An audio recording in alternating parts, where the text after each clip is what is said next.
Imagine a figure, a faceless, tall figure that's been sweeping the internet for the last couple years, igniting debates on forums, campfires, and even classrooms. A creature born from stories but alive in the imaginations of many. But how did this happen? How did this figure of fiction turn into a legend of nightmares? The Slenderman story began in 2009 on Something Awful forums.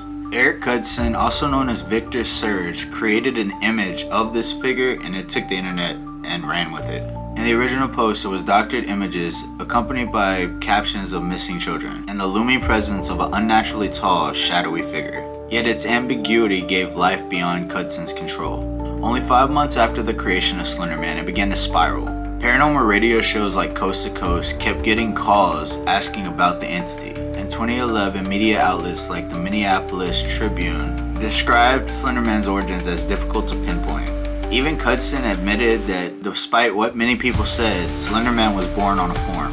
Yet they still entertained the possibility of its existence. Slenderman didn't just grow, he evolved. Projects like Marble Hornets and a YouTube series gave him life. The audience became participants in this legend. Even the fans of Slenderman started to make their own stories and kind of shape it into its own thing. One man said that Slenderman is so frightening because it's shaped through many people, not just one certain person. It's basically shaped into something that frightens you the most. Scholars have analyzed the phenomenon very closely. Some see Slenderman more as a metaphor, a sense for helplessness and a face for anonymous. Basically an embodiment of our real terrors that lurk on the inside of our brains, making us anxious and kind of hyper-connected with everyone. Andrew Peck goes farther and says that he's a product of digital folklore, which is a real thing. Kind of like creepypastas and like tulpas and other stuff like that. Basically it's saying that stories that were once told around a campfire and stuff like that are now being spread throughout the digital world. With so many minds making stories out there, it's crazy and scary the things that they come up with.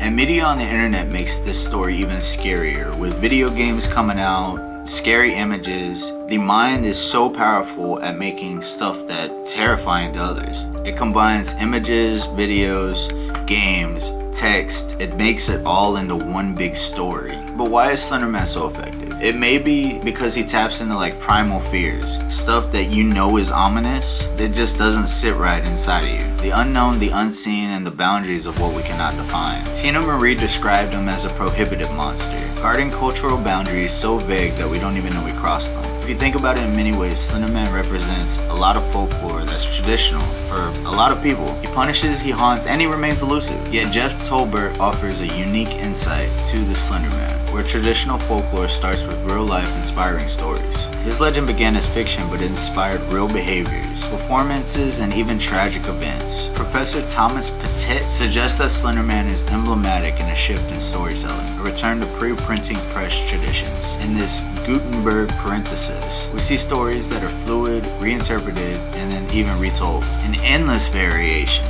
That means it can end in any way. You can always change it up. It's your own story. Slenderman is nothing but a modern campfire tale that thrives in a primal storytelling loop. Slenderman's legacy is undeniable. To think all of this started from a single form. He became a cultural icon, haunting the spaces between reality and digitality. His story reminds us of the power of belief, the malleability of fear, the way technology amplifies our most basic abilities to share, shape, and tell stories. In the end, Slenderman is whatever you want him to be. A reflection of our fears, our myths, and our stories we're compelled to tell. But beware, because the line between story and reality may be thinner than we like to believe.